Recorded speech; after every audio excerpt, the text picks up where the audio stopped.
y en la patria. Hola amigos, ¿qué tal? Muy buenas noches, bienvenidos a esta edición de A Boca Jarro, hoy viernes 28 de julio, un poco para analizar lo que ha sido el mensaje a la nación del presidente de la República, Pedro Pablo Kuczynski, y quizá también dar unos pasos para atrás, justamente la renovación del gabinete ayer por la tarde, justamente, ¿no? Digamos, juntar todo y ver qué es lo que nos depara los próximos meses en este gobierno. Presento a mis invitados, ante todo, nos acompaña Agustín Figueroa, muy buenas noches, Víctor Andrés Ponce, Iván García, Alejandro Indacochea, tenemos analistas políticos, economistas, un poquito para darles distintos matices al análisis. Empezamos, Agustín, contigo. ¿Qué te ha parecido finalmente el discurso? Algo, a ver, han habido muchas críticas, ¿no? Por los vacíos, porque ¿cómo lo has visto tú, Agustín? Yo no creo que se pueda definir de esa manera como tú me la planteas, que es correcta tu pregunta. Yo diría que si hacemos un análisis serio, y la situación lo reclama, un análisis político serio, tendríamos que analizar las palabras, los enunciados fundamentales del presidente en política. Y el presidente ha dicho ahora, y lo ha dicho antes, y lo ha dicho unos ministros, que va a ser una revolución social. Si un charlatán de Plazuela dice voy a hacer una revolución social, no pasa nada. Pero si el presidente de la República, en un mensaje a la nación y en otros mensajes anteriores, dice que va a hacer una revolución social, me imagino por la vía democrática, lo que quiere decir es, en términos muy generales, que la revolución sería un cambio rápido y radical de la sociedad. Y para hacer eso por la vía democrática, el presidente tiene que intervenir en las leyes electorales. Con todo respeto, el presidente ha dicho, hay que criticar, pero hay que hacer propuestas. Con la venia de una mesa tan distinguida como esta, le voy a hacer dos propuestas al presidente de la República, que son autocríticas. En primer lugar, para que haya una revolución social, en el caso que fuera factible por la vía democrática, hay que hacer modificaciones en los organismos y en las leyes electorales que impliquen dos cosas. Primero, que se diga que no debe haber vientres de alquiler, es decir, que no vuelva a postular a la presidencia ningún candidato que no venga con su propio partido y no esté alquilando vientres de alquiler. Eso tiene que definirse. Okay. La segunda que tiene que decir es que nunca más en el Perú se elija presidente a un peruano que ha renunciado a la nacionalidad peruana y después lo ha vuelto a recobrar. No había impedimento, lo pudo hacer, pero no debe volver a ver eso. Entonces, nos habla de revolución. ¿Pero tú crees que tenga intención en verdad o se ha ido un poquito utilizando un término bonito? Lo ha usado un ministro social? Y lo ha usado en dos comunicaciones anteriores, ha usado la palabra revolución y en este discurso también ha dicho. Sí. Y ha dicho que una revolución social requiere que haya trabajo. Evidentemente no tiene una concepción muy clara de lo que es una revolución o transformación social. No lo tiene, por eso te lo preguntaba, si es que en verdad él estaría intentando o habrá querido utilizar una frase bonita. Bueno, es que frases bonitas no puede hacer el presidente frente a la nación. Y en un discurso no puede hacer. Ok. Víctor Andrés. Mira, para analizar muy rápidamente el discurso presidencial, yo quisiera hacer un comentario sobre el cambio de ministros. Antes del cambio de ministros ya no se especulaba que Fernando Zavala iba a ser relevado, cambiado, pero sí se hablaba de la posibilidad de una recomposición del gabinete, de una oxigenación del gabinete que incorporara políticos porque a este gobierno le faltaba políticos. Bueno, el cambio de gabinete prácticamente se ha hecho dentro de los propios linderos en que se mueve este gabinete tecnocrático. Okay. A partir de ahí yo digo, el mensaje del presidente de alguna manera hace que este gobierno mantenga el mismo libreto que ha desarrollado en el primer año de gestión. Es decir, a mi entender, falta política, demasiado política, sobre todo en un gobierno con una democracia dividida. Es decir, un ejecutivo en manos de una tercera bancada y una mayoría absoluta del otro lado. Por ejemplo, el presidente ha mencionado el caso Lava Jato, el caso del niño costero, pero el presidente debió ser explícito y decirle ante la Cámara Cámara, ante la representación nacional, que el choque o los no entendimientos entre Ejecutivo y Legislativo es un gran factor que explica los retrocesos o las cosas que no se han conseguido este año. Debió decirlo, por más que las reuniones con Keiko, con los otros partidos avancen por cuerdas separadas, ¿no? Debió decirlo eso en primer lugar. Por ejemplo... ¿Qué debió decir, perdón, exactamente? Que la necesidad de llegar a buenos... Que el segundo año de gestión de la administración Pepe Causa... No puede ser como el primero en iba a superar esta especie de polarización, estos picos de polarización que ha habido entre Ejecutivo y Legislativo y que de alguna manera nos han tenido a un gabinete que por periodo se dedicaba a defenderse, ¿no? Mira, han habido 2 ministros que han cometido errores, por eso han renunciado, pero que en una situación de no polarización a lo mejor no tenían que renunciar. ¿Te das cuenta? Okay. ¿No? Entonces, el presidente debió haber planteado que la voluntad en su segundo año era superar, porque además es el mandato de la Constitución y es el mandato electoral. Yo creo que el presidente, en donde las cosas... Es que este es un gabinete de tecnócratas que tiene los diagnósticos y las propuestas completamente claras. Prácticamente yo no puedo discrepar de esos diagnósticos y esas propuestas. El problema es que la política es la energía que permite viabilizar esas cosas. Por ejemplo, se plantearon destrabar 18.000 millones de dólares en inversión al inicio. Vino el caso Lavajato, ¿no es cierto? Pero como no se había denunciado correctamente que las APPs que hizo Humala y el nacionalismo no funcionaban, pues, ¿no? El gobierno tuvo que asumir todo ese costo, ¿no es cierto? Y en general, o sea, yo lo que digo es, en economía las cosas van bien, se apunta bien, seguridad ciudadana, ¿ya? Seguridad ciudadana. Mira, la falta de política. Es cierto que hay cosas interesantes que se están haciendo en el gobierno, los megaoperativos, el programa de recompensas, esta idea de 500 comisarías por año. Pero lo evidente en seguridad ciudadana es que el patrullaje de las calles no funciona.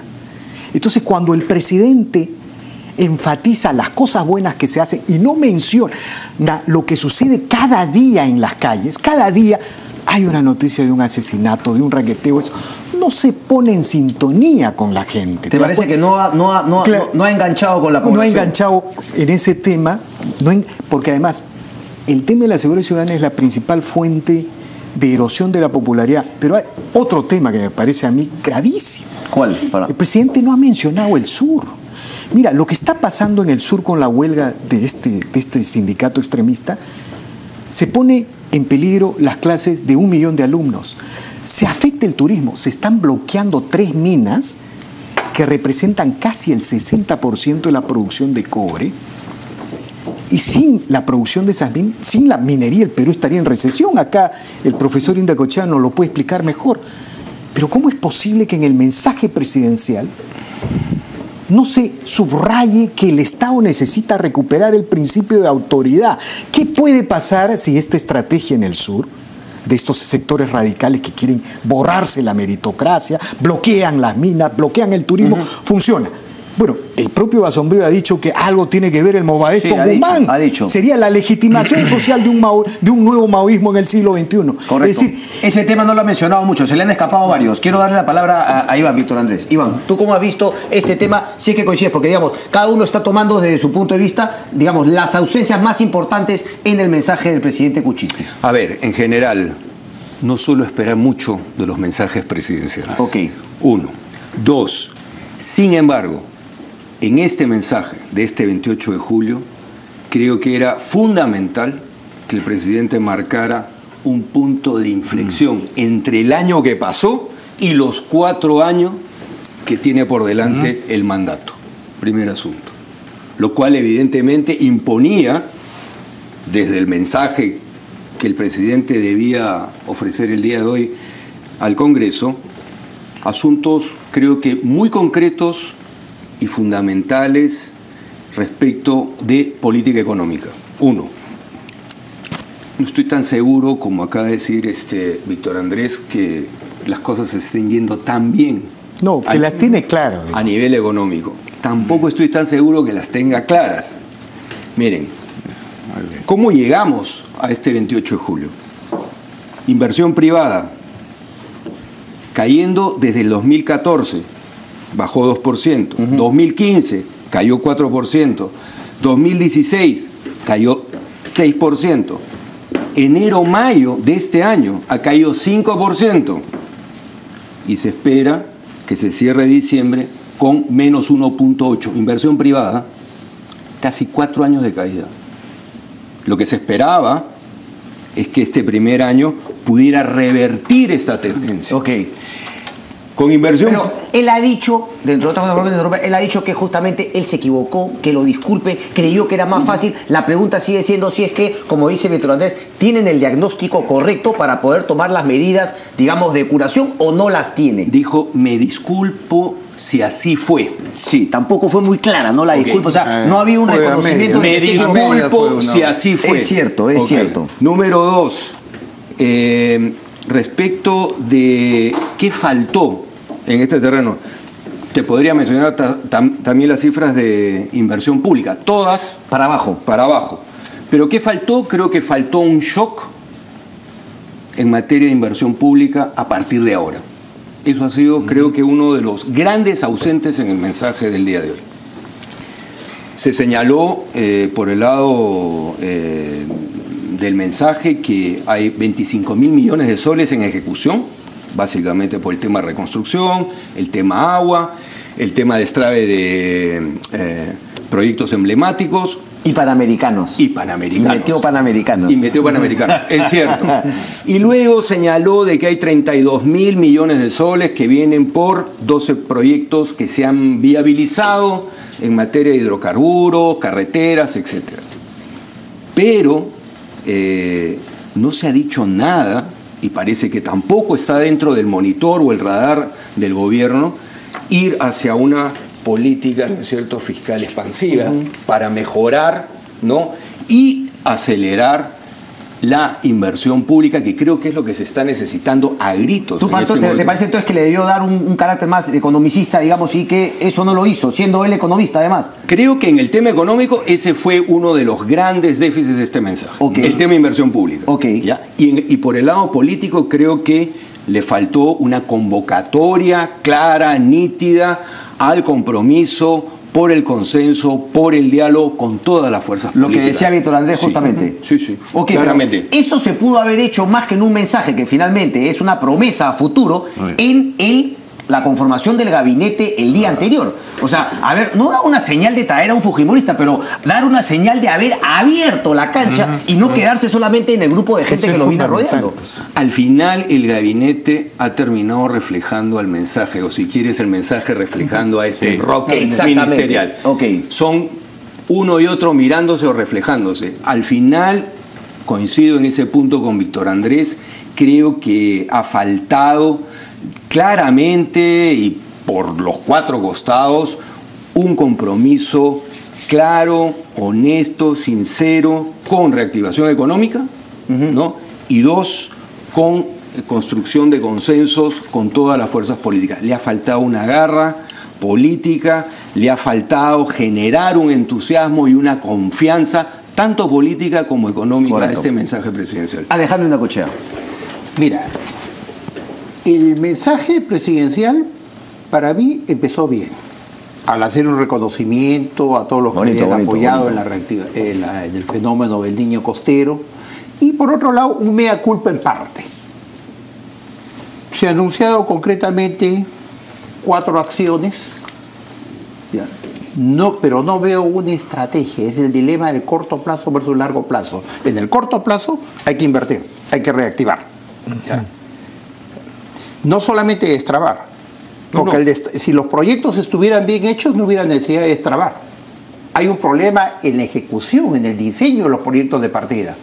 Entonces, si destrabar es corregir lo que no está bien hecho, no debemos seguir en el mismo camino.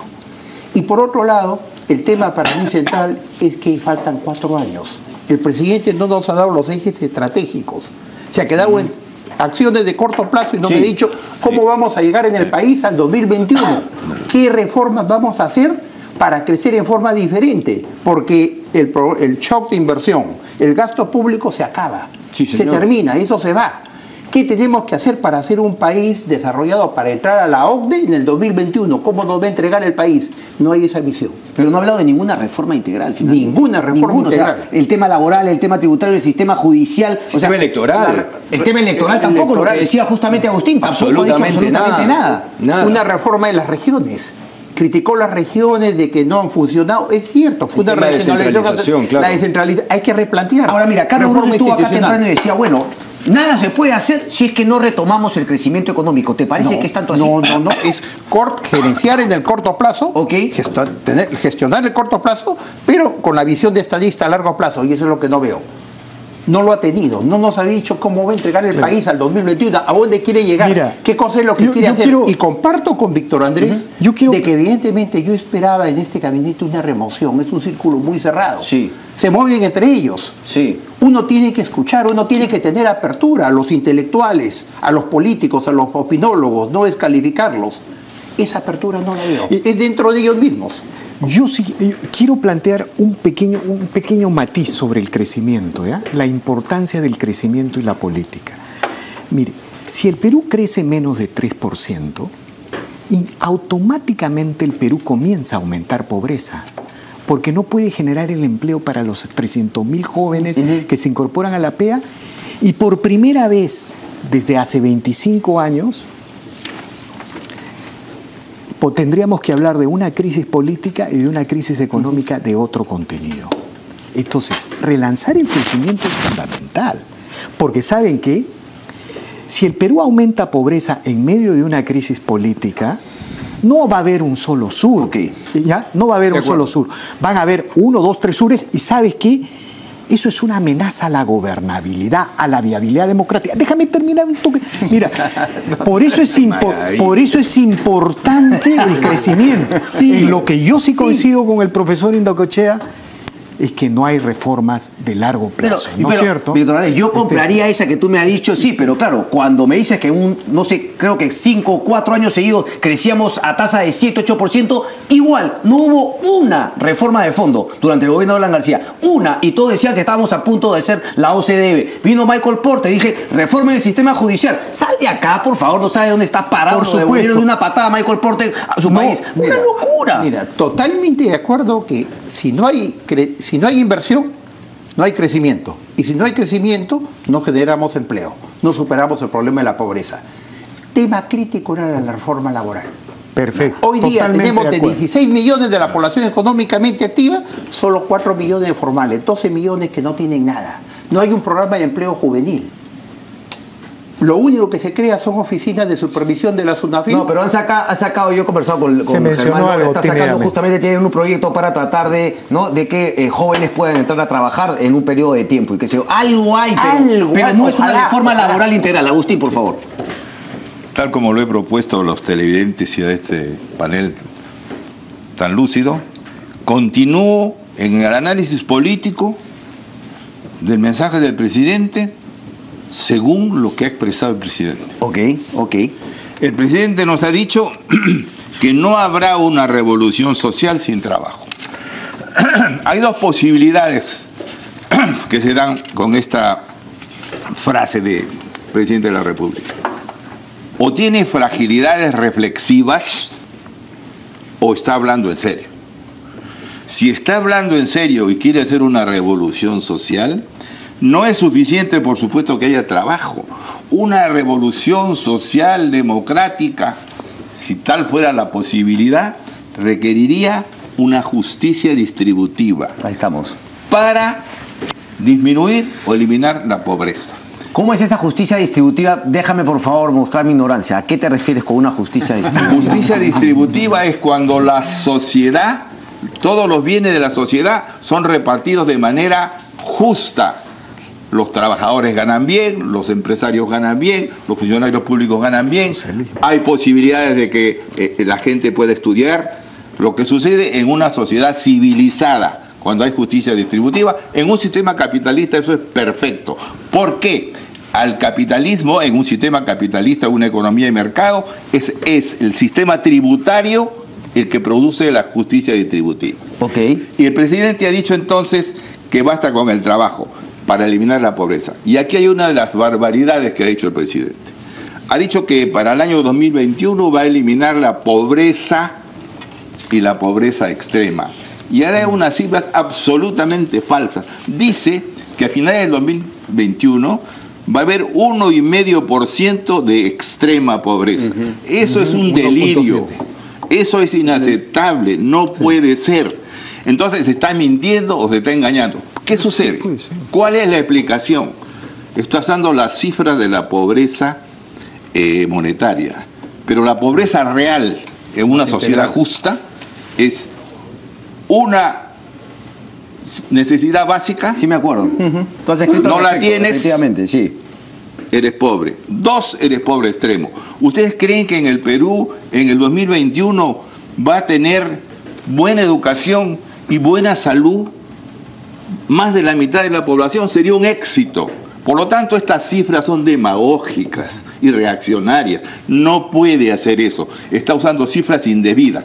Lo que pasa es que los organismos internacionales dan cifras sobre la pobreza y todos los políticos de izquierda, de derecha y de centro se agarran de eso para decir que han disminuido la pobreza. Sí, yo me acuerdo que has escrito al y la respecto, pobreza en el Perú, si hiciéramos una medición de quienes se perciben pobres, que son los que están siendo conquistados por Sendero Luminoso o por cualquier movimiento revolucionario, son la inmensa mayoría de los peruanos. Pero ahí hay una línea contigo, hay una coincidencia, más allá de que eso de justicia por ahí, ¿no? Equitativa, no distributiva, no te convence del todo, pero finalmente, si es que no hay esa posibilidad de que gente joven tenga un buen trabajo, empiece a mejorar, es el caldo de cultivo para lo que estamos viendo en el sur, que tú bien mencionabas, Víctor Andrés. Mira, perdón, tú Iván después. Yo quiero volver al tema del crecimiento y las reformas y el tema del acuerdo político.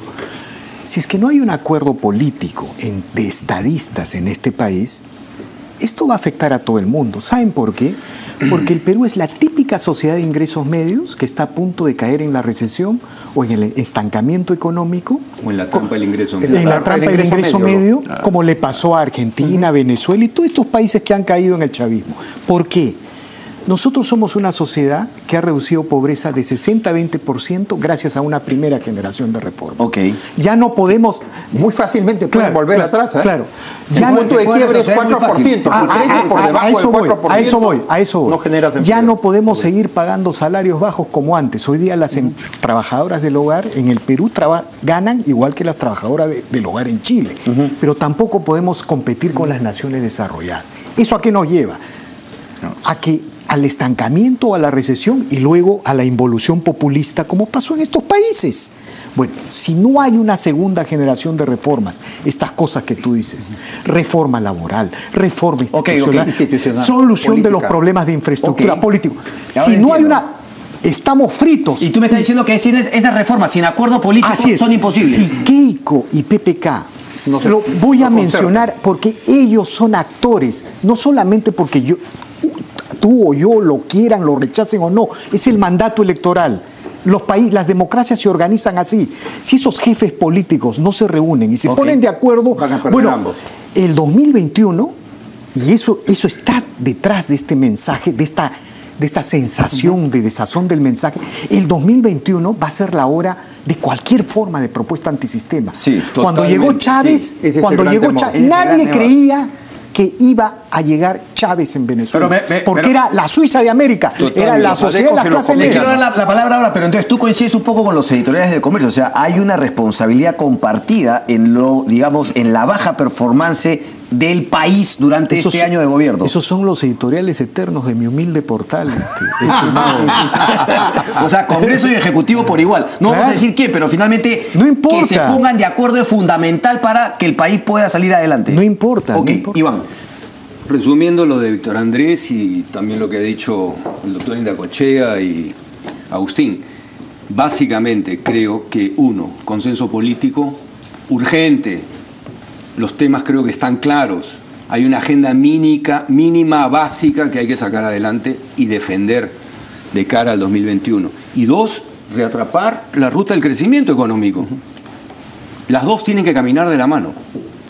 Si no, el 2021 vamos a estar en la gorniza, para decirlo en pocas palabras. Volviendo al mensaje, creo que otro de los temas por lo menos a mí, que me llamó la atención fue el tema de lucha contra la corrupción. Ajá. ¿Ok? No sé si han prestado atención o si han releído el mensaje, pero la parte en la que Pedro Pablo Kuczynski, el presidente, se refiere al tema lavajato, que es creo que en la parte inicial, o el primer tercio del mensaje, y dice, bueno, el caso Lavajato nos cayó de sorpresa, aterrizó inesperadamente y tuvimos, ¿no?, que cortar o terminar contratos y consecuentemente se perdieron miles de puestos de trabajo. Pero preferimos hacer eso para demostrar que aquí en el Perú luchamos contra la corrupción.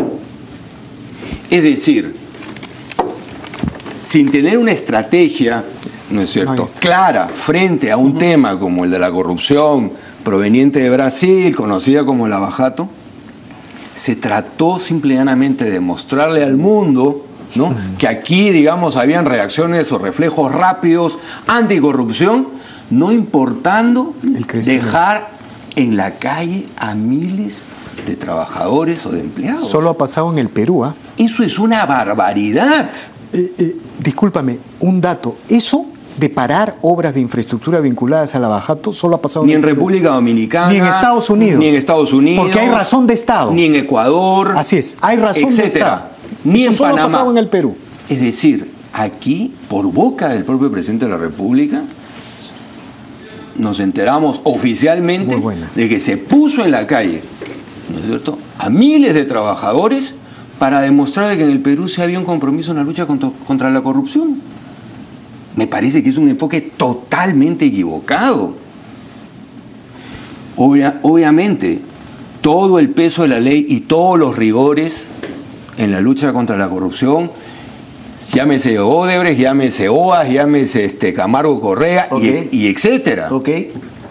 Pero se pudo hacer más y mucho mejor a través de intervenciones judiciales. Sí, hemos estado hablando del decreto de urgencia, yo no sé. Con el bendito decreto de urgencia 003, que en mi opinión, la verdad, que no suma absolutamente nada en lucha contra la corrupción. Nada. Pero entonces eso habla justamente de una falta de estrategia, porque no ni una ni otra. Una política de Estado. No hay una política de Estado, una estrategia armada para enfrentar la corrupción. Pero perdón, y eso es lo que esperaba yo el hablé país. con el Ministerio Público hace poco. Usted se le acercó a alguien del Ejecutivo, oye, vamos a coordinar qué necesitas tú, el decreto de urgencia, para que finalmente puedas profundizar las investigaciones. Nada de nada. Nadie coordina con nadie. Mira, hasta ahora, Olmos, yo no lo tengo en claro. Yo he terminado más confundido después que escuchar las diferentes partes cómo iba a ser la estrategia del Estado. El decreto de urgencia está lleno de flecos. Está lleno de flecos, está lleno de claraboyas y ventanas para que termino con esto, Alejandro, lleno de huecos y de ventanas y de claraboyas para que los que hoy son imputados de corrupción, como Odebrecht, ¿no?, que entiendo además que es la única empresa a la cual se le está aplicando o se le pretende aplicar el decreto de urgencia 003. Pero tiene un montón de recovecos y vericuetos por los cuales, digamos, los que tú pretendes desde el Estado sancionar, castigar, etcétera, tienen, ¿no es cierto?, rutas de escape. Todas las salidas. Y en todo caso, la salida, finalmente, la llave de cualquier salida, siempre la tendrá el Ministerio de Justicia, que parece finalmente no le dan cierta autonomía. Y no tiene esa autonomía ni el manejo suficiente. Del Ministerio de Justicia, está clarísimo. Ahora, de Marisol Perestillo. Otro punto. El famoso destrave. ¿Ya? Nos lleva a repensar algo más de fondo. Si los proyectos de APP estuvieran bien planteados, porque hasta ahora no conozco un proyecto exitoso, pero no se aplauden apenas sale, me refiero a Chinchero, me refiero a la línea 2 del metro, Jorge Chávez, me refiero al mismo Jorge Chávez. Si los proyectos estuvieran bien estructurados, bien diseñados por Proinversión, que es el responsable técnico, no hubiera necesidad de hacer destraves. Entonces, acá hay un tema más de fondo. ¿Vamos a seguir trabajando de la misma forma? Con ese mismo organismo esas son las técnico? reformas que yo te digo. Ahorita hemos hablado del corredor amazónico, pero ¿quién me garantiza que acá 5 años o 4 años estemos hablando nuevas adendas y estemos replanteando otra vez el contrato del corredor pero de la nadie Amazonia. quiere hablar de Harto eso. probable. Eso hay que hablarlo. Eso hay que hablarlo. ¿me entiendes? Y que nadie quiere hablar de eso, porque ahí también es el tema bueno, no, porque sí, para muchos hay una digamos, una decisión que tomar entre el crecimiento económico y la lucha contra la corrupción, y creo que muchos países nos han demostrado que no hay que justamente tomar una decisión. Las dos pueden ir de la mano. Más aún garantizas una con la otra. Agustín, Regreso a las palabras del presidente. por favor, me gusta eso. Y El presidente, sí. No, yo te quería preguntar, porque también, ya que estamos hablando de todo este tema de la economía, y que a mí me gusta esa frase que tú siempre has escrito una y otra vez en tus columnas, lo del lumpencapitalismo, que finalmente, ¿estamos en un lumpencapitalismo o no, Agustín? Sí. Seguimos. ¿Hay intención de salirnos de ese lumpencapitalismo que tú has definido No, bien? porque el capitalismo ahora es menor del lumpencapitalismo que agarra pues contrabando, narcotráfico, minería ilegal, todo lo que sabemos que es monstruoso, más corrupción. Todo eso es el lumpencapitalismo. Es más poderoso y está uniéndose al capitalismo. Entonces el lumpencapitalismo sucede porque la economía del Perú es pequeña, hay muy pocos habitantes y hay una enorme corrupción. En todas partes hay corrupción, pero en el Perú es enorme y lo demuestra lo que ha sucedido con Odebrecht. Vuelvo a la palabra del presidente. El presidente nos ha dicho que critiquemos pero hagamos propuestas. Le voy a hacer otra propuesta al presidente. Se olvidó de Sendero Luminoso, se olvidó de la subversión, cerró los ojos ante una realidad. Para tratar de cubrir esa falta ha salido Basombrío hoy y ha dicho que hay Sendero y que Movadef ha hablado del tema. Pero el presidente no lo ha tocado, un tema fundamental. Mire, no se trata de que sea lo que yo diga. Lo que tiene que hacer el presidente es leer a Basombrío en un artículo que ha escrito sobre el tema, escuchar a Basombrío y además escuchar a la dirigencia del SUTEP. ¿Qué han dicho todos ellos, Basombrío y la dirigencia del SUTEP? Que ahí está. Sendero Luminoso está en el sur como estuvo en el norte. Eso es lo que ha retrasado al Perú. El presidente no ha tocado el tema. Y fíjate, Sendero está usando un procedimiento. Ya no es el Sendero de antes que buscaba combatientes, ahora busca militantes. Sí. ¿Cierto? Sí. ¿Qué hace Sendero? Pone modernidad.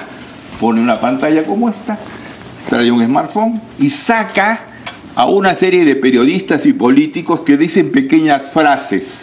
Y le dicen, no le dijimos nosotros que el capitalismo internacional corrompe al país y que por allá sale alguien y se refiere a Odebrecht o se refiere a una ciudad peruana. Es decir, o sale a unos periodistas que son un poco, se sueltan de la lengua y dicen barbaridades, aquí no hay nada, que falta, que la pobreza, que roba. Todo eso lo ponen y se lo enseñan a la gente.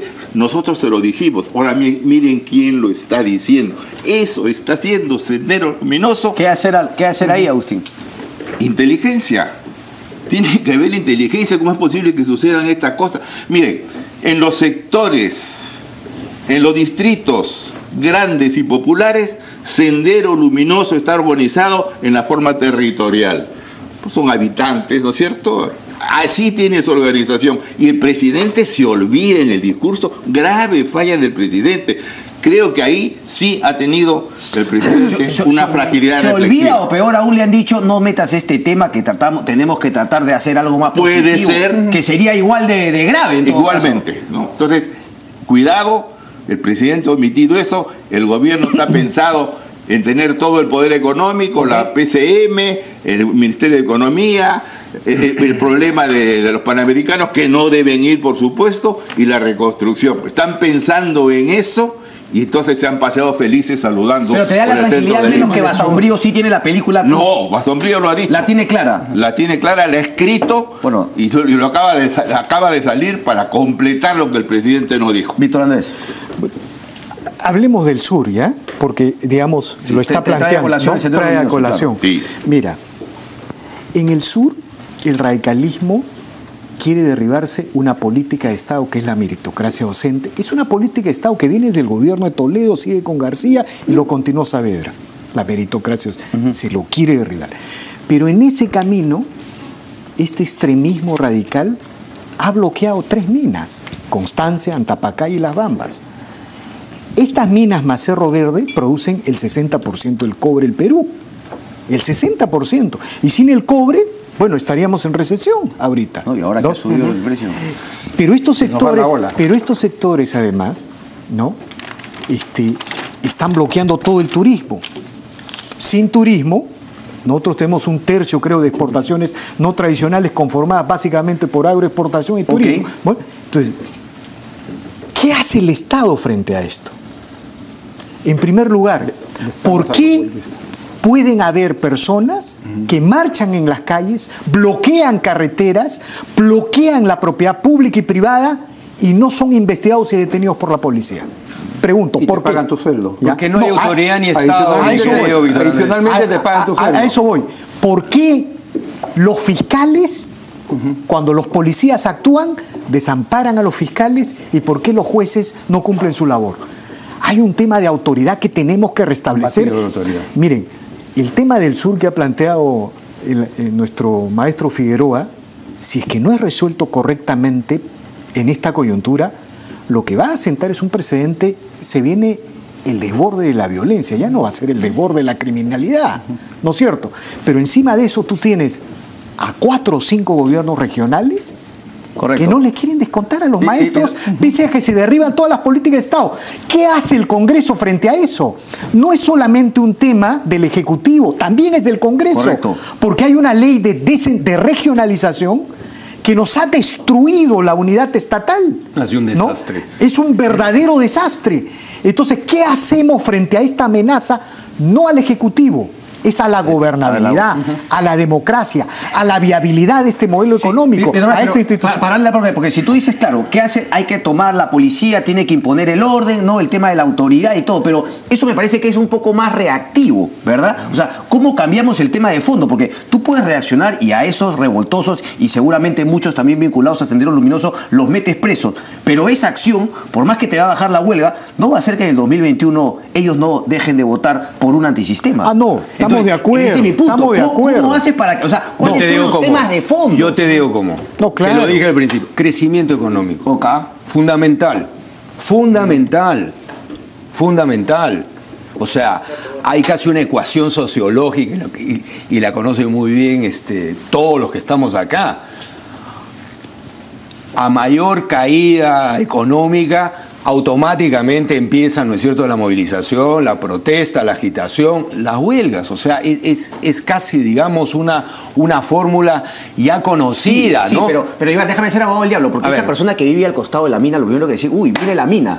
¿Por qué el propio que está al costado de la mina más bien dice, voy a bloquear la carretera? O sea, parece que esa relación, crecimiento económico, bienestar, Pero- no se da del todo bien. ¿Cómo se distorsiona. corrige ese Pero tema? eso no Hay es que hacer todo un trabajo eso de es- base. Pero eso es todo un relativo, trabajo el con que base vive al con costado de la estrategia. mina. Ok, ya, Es efectivamente, relativo. dicen que es la zona de influencia directa, sí quieren. No. Los que están un poquito más allá, ellos no quieren Exactamente. porque no reciben la joyería Son de muy- los otros. Pero termina siendo lo mismo. Las conductas son muy focalizadas, Ok. muy localistas, responden a intereses y dinámicas muy locales. Pero en general, por ejemplo, a ver, retomando el tema del sur, la aprobación de PPK en agosto del 2016 en el sur estaba en 60%, hoy día está en 24%. Había una caída estrepitosa en el sur que le da la victoria a Pedro Pablo Kuczynski. Sí, pero respecto de la segunda vuelta. Es la segunda Respecto vuelta. a la segunda vuelta. Es la segunda vuelta. Sí mostró la realidad del En sur. la segunda vuelta, claramente. La victoria la obtiene en la segunda vuelta. Correcto. ¿no? Ese sur, que fue tan decisivo, ¿no es cierto?, en la segunda vuelta, hoy día está totalmente de espaldas al gobierno. Totalmente. Obviamente hay un grado de politización, hay, digamos, un Movadef y un SUTEP radicalizado que está detrás de todo este problema que hoy se vive en la zona sur del país. Pero evidentemente esto también obedece a un estado económico en el que las posibilidades de empleo se han visto reducidas, los ingresos de hogares también se han visto reducidos, etcétera. O sea, hay un tema, ¿no es cierto?, de impacto nacional respecto de crecimiento, respecto de desaceleración, o como se le quiera llamar. O sea, no por gusto están ocurriendo estas cosas. Hay una impaciencia social, Correcto. ¿no? Alejandro. Volviendo al tema que había planteado Agustín, falta estrategia y un liderazgo. El Estado está ausente en los temas importantes. Los temas como que has definido, el problema con Sendero, los movimientos sociales, que teníamos que dar un shock verdaderamente en lo que es la inversión minera, se nos va esta cresta de la ola. Se nos va los precios que están al alza. Sí. Estamos hablando concretamente del verdadero destrave. Debería abocarse el presidente Quellaveco. Bueno, eso es lo que ha hablando anunciado. de Michiquillay. Sí, eso ha anunciado. Esa agenda concreta. ¿Ya? Sí. Porque esa es la primera prioridad, digamos, que deberíamos tener como país. El Perú ha sido, es y va a seguir siendo país minero.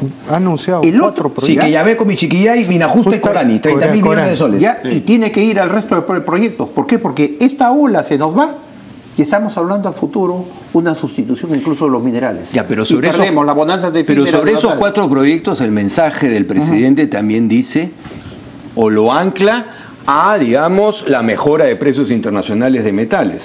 Con lo cual esperas y no haces nada. Y eso no es así, Exactamente. pues. Tiene que ser Por eso- proactivo. A eso voy. Sí, pero, en estos proyectos ya no agarras esta subida, Alejandro. No, pero sí. O sea, estos proyectos no. Sí, o sea, no es- Mira. este año se recuperó el 15%. Hay un 15% de repunte en precio de metales. Tía María, Sí. retomas incluso la Conga, Michiquillay, Mina Justa. Con eso realmente nos daría un crecimiento de mediano para largo plazo. ¿Ya? Y falta ese liderazgo para ir a negociar en todos estos Ok. proyectos. que Solamente están termino pendientes de por mira, medio. con lo del sur. Más allá, digamos, del sector radical, Pucayac, vinculado a Movadef del SUTEP, el otro sector movilizado del magisterio, ¿qué está reclamando? Tiene básicamente un único punto de agenda en sus reclamos: aumento de sueldo. Aumento de sueldo. No más. Que es el señor Velázquez, que finalmente está en esa línea, es el propio que denuncia. Tú lo finalmente tuviste anoche, creo. Exactamente. O sea, ese sector del SUTEP, que está hoy movilizado y que tiene obviamente, digamos, un SUTEP radical, el SUTEP rojo, etcétera, y que está hoy en huelga, tiene un único punto de reivindicación: aumento de sueldo. Sí, es cierto. Nada más. Nada más. Es cierto. La vaina es que habría que aprovechar justamente para un poquito, ¿no? Digamos, separar la paja del trigo al interior del SUTEP, que es justamente una pelea que él está intentando dar. Así Ahora, un tema, porque Diego Macera ayer en un artículo, creo que es del Instituto Peruano de Economía, ¿no? Del Sí. IPE, él decía, estamos todos detrás del tema del PBI y estamos olvidando justamente esas Las reformas de mediano para Exactamente. largo plazo. Ahora, yo pregunto, parece que el gobierno efectivamente la tiene así, y no es un síntoma de esto que el presidente haya optado por dejar al señor Zavala en el Premierato y en el Ministerio de Economía. Es como diciendo, yo voy a poner todas mis balas, tanto en el Premierato, que podría encargarse justamente de armonizar con Fuerza Popular estas reformas de fondo, pero va a ser únicamente Un operador economía, político. economía. Parece que el gobierno se va a concentrar este año en el crecimiento del PBI a como Nada dé más. lugar. No hay Sí. cómo vamos a llegar a ese 2021, ¿no? Las reformas del país. Yo no sé si lo logro. Yo creo que esto es pertinente. El presidente se vuelve a olvidar de los sectores populares, de la situación real, política y subversiva del país, cuando dice una cosa que ya me parece que ya es una fragilidad reflexiva. Antes del 2021 vamos a acceder a la OMC. O sea, un organismo donde están los países más desarrollados del mundo. ¿Con quién lo va a hacer? ¿Con la mancha blanca? ¿Con los marxistas reciclados que se han pasado a la derecha y que ahora trabajan con ellos? Por favor, ¿con qué partido? No me refiero a él de ninguna. No tiene partido, vientre de alquiler. Por eso nunca más debe haber vientre de alquiler en este país. No tiene grupo parlamentario y no tiene ese gabinete de lujo. No lo tiene. Y ha cometido una cosa abusiva y provocadora a poner a esa señorita que es la responsable del asunto de Chinchero. Y además Provocar la situación. es Buscar una forma. provocación absurda. Y además, y quiero agregar esto para seguir escuchando tan ilustre debate, Yo quiero ser Chinchero periodista ahora. no es la solución. La solución es un aeropuerto en el Cusco. Chinchero está a mucha altura, ya hay muchos informes. Lo que pasa es que hay un inmenso negociado con las tierras que rodean a Chinchero. Sí. Vamos a decir las cosas claramente. En unos años estaremos, tal vez que ojalá sea muchos años, sino en poco, conversando cómo se fracasó con Talara, cómo se fracasó con los Panamericanos y cómo se fracasó con Chinchero. Y eso no lo ha planteado el presidente, sino que lo ha reiterado. Correcto. Hemos hablado un poco de temas de fondo, pero justamente ese tema, el tema de los gestos políticos, porque tú decías, No, es mira, fundamental mira. este tipo de gestos, Fiorella Molinelli. Sí, no, mira, ahora ya nos falta poco para terminar, ¿no? En una ronda. Sabes que también tiene que haber espacio para el optimismo. Cuidado. Porque cuando, digamos, tú analizas algo y solo golpeas, no estás viendo todas las cosas Ok, que hay detrás. ok. Mira, una cosa importante detrás de este mensaje es que todas las visiones apocalípticas sobre este sistema de gobierno dividido se han ido al tacho. Yo recuerdo que durante este año se decía, esto o termina en la vacancia del presidente o en la disolución del Congreso. Sí. Todo eso parece que no va por ahí. Y eso es muy importante para esta democracia que ya acumula 4 elecciones y avanza hacia una 5ª elección. En segundo lugar, mira, yo veo en el gabinete de los tecnócratas un aprendizaje político, ¿sabes? Sí. Importante, ¿ya? Que puede ser fundamental para construir esa convergencia que nos lleve a impulsar estas reformas de segunda generación que estamos hablando. Un solo ejemplo. Vino el caso de las procuradoras, ¿no es cierto? Hubo una ola en contra del gobierno. La señora Keiko Fujimori dijo que se repongan a Julia Príncipe y a la señora Ampuero. Sí. A la señora Ampuero, el gobierno no le respondió. ¿No le respondió? Ok. Sí dijo algo No, el pero- presidente. Marisol Pérez Tego, creo que Marisol Pérez Tego, eso no está, pero ¿qué dijo el presidente? Pero, Leemos los tuits con mucho interés. sí, no pues. Pero esa es una respuesta. Válida, diplomática, Esa es la bien, política. Es una respuesta política. A eso voy. Bien. Mira, ahí es el aprendizaje del cual estás hablando. Escúchame, a eso Quizás, voy. no lo Si sé. hubiéramos estado 1 o 2 meses atrás, época de Vizcarro Torne, la respuesta hubiera sido de guerra total. Pero ¿sabes qué? Esa reunión entre Peca y Keiko está produciendo cosas. Porque casi esto... No, ya lo dijo Zavala, yo converso con Klimper. Lo ha dicho ayer u hoy. Han retomado conversaciones. No, Yo creo que en una época no se estaban Ya, hablando. Yo converso con Klimper, ha dicho, ¿no? Entonces, esa reunión ha servido, mira, esto es muy importante para de acá a los 4 años. La señora Keiko debe haber dicho eso, pero casi estoy seguro que alguien tomó el teléfono y explicó el asunto. Y mira, la página se volteó, de alguna manera. La señora Keiko ha salido ahora, ha hecho sus críticas, pero por otro lado ha tenido eso es un activo muy importante para mirar el futuro. Para ¿ya? lo que se venga. La segunda cosa, mira, lo que estaba señalando Iván, este gobierno está corrigiendo el tiro sobre cómo armonizar la lucha contra la corrupción con el crecimiento económico. Sí. No puede ser que si tú tienes 18 mil millones de dólares potenciales de inversión, tú interrumpas más de la mitad de eso. Así es. No hay política de Estado, no hay razón de Estado, no hay Estado que te aguante eso. Por eso, en Estados Unidos, en Panamá, en Colombia, en Ecuador, 2 proyectos vinculados al caso Lavajato no se han detenido, porque un Estado no puede renunciar a semejantes inversiones millonarias. Tiene que armonizar la lucha contra la corrupción con el crecimiento. Bueno, a mi entender, el gobierno está corrigiendo el tiro ahí, ¿ya? Y por eso ha tenido este vínculo, ha resuelto este tema con las procuradoras de esta manera. ¿Hay algo de eso ahí? No, pero si el ministro de Justicia no tiene la menor idea. Bueno, no hay sabe estrategia. nada. Eso ha sido por otra Escucha, cosa. seguramente No hay una estrategia, ha sido no hay un armado, mira, no tiene nada. Sí, porque más bien tienen alguna preocupación. No sé, tengo que hacer una pausa ya. y regresamos, por favor. Esa es la suspicacia. Esa es la Lo mío es más constructivo, ¿te das cuenta? Optimismo. ¿Ya? Qué bien. Ahora es constructivo. Ahora es constructivo. En este minuto. La recta final.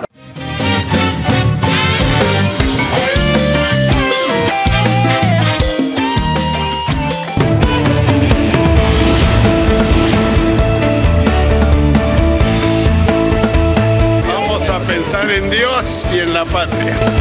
Iván García, por favor. Un poquito. Estamos hablando fuera de, ¿no? Sobre el tema de la lucha contra la corrupción. Había una discusión sobre el decreto de urgencia, cómo se ha venido tocando ese El tema tema. de la lucha contra la corrupción, no, yo reafirmo lo ya dicho, o sea, creo que falta una estrategia, claramente ha sido evidente, tanto hoy día en el mensaje presidencial, con esta idea de que por un efecto de demostración se han cerrado contratos, pese a que se dejó en la calle o sin trabajo a miles de personas. Eso me parece algo absolutamente inaceptable. Inaceptable.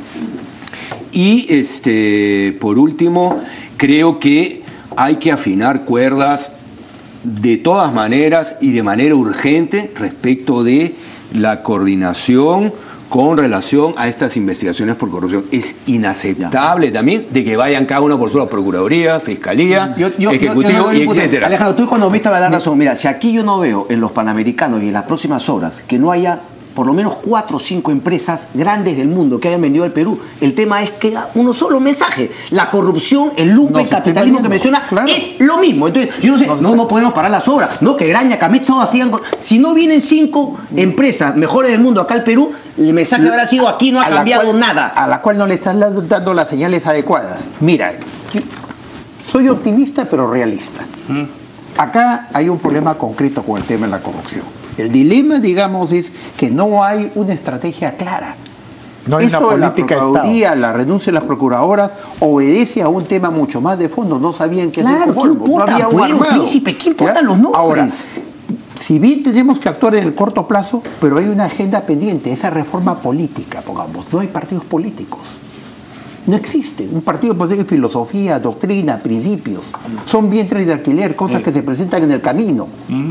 Si no trabajamos, se va a presentar el problema que tú mencionas al 2021. Esa pelotita está en la cancha de Fuerza Popular. Esa pelotita está únicamente en la cancha de Fuerza Popular. Ahí no se necesita ponerse de acuerdo para nada. Fuerza Popular podrá pasar a la historia si es que quiere finalmente dejar de lado estos vientres de alquileres, la plata que, claro, algunos dicen, sí es lavado de activos, y cuando es para mi partido es un aporte nada más. Para terminar, Agustín. Maestro. Disciplinadamente. Vas a citar al presidente. Citando al presidente en lo último que dijo el presidente. El presidente dijo que iba a hablar de 2 frases. Firme y feliz por la unión, que es una frase de la historia del Perú, y una sola fuerza, que es una frase política interesante del gobierno, no del Estado ni la historia del Perú.